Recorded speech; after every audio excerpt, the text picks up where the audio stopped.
ఆదిదేవా నమస్తుభ్యం ప్రసీద మమ భాస్కర దివాకర నమస్తుభ్యం ప్రభాకర నమోస్తుతే.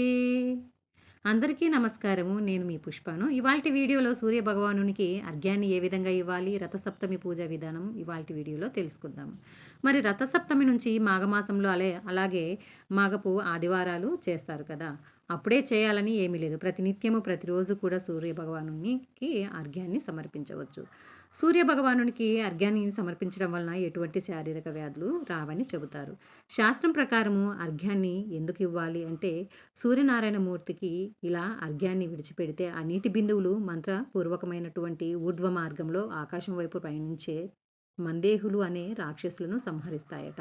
సూర్యనారాయణమూర్తి ఉదయించే అస్తమించే అపరాహ్న 3 కాలాలను కూడా ఆయనతో యుద్ధం చేయమని పోరాటాన్ని మందేహులు అనే రాక్షసులు సూర్య భగవానుని చుట్టుముట్టి పీడిస్తూ ఉంటాయట. ఆ రాక్షసులందరినీ ఎదుర్కొనడానికి సూర్యనారాయణమూర్తి సైన్యం అంటే మనమందరం కూడా, అంటే బ్రహ్మచారులు, గృహస్థులు, సన్యాసులు, యతులు అందరూ కూడా ఆ నీటిని సూర్య భగవానునికి వదిలేస్తే ఆ నీటి బిందువులు మందేహులను సంహరిస్తాయని శాస్త్ర ప్రకారం తెలియజేయబడుతుంది.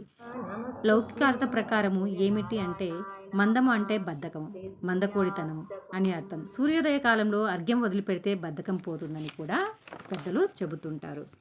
మరి మనము అర్ఘ్యాన్ని వదిలిపెట్టేటప్పుడు ఒక రాగి చెంబును తీసుకొని ఆ రాగి చెంబులో కొన్ని ద్రవ్యాలు వేయాలి.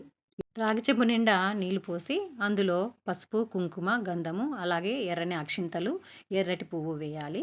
మనం రాగి చెంబును పట్టుకున్నప్పుడు రాగి చెంబు మన చేతి యొక్క చిటికెన వేలు అలాగే బ్రొటన వేలు కూడా తగలకుండా మాత్రమే రాగి చెంబుతో మనము దేవుడికి, సూర్య భగవానునికి అర్ఘ్యాన్ని వదలాలండి.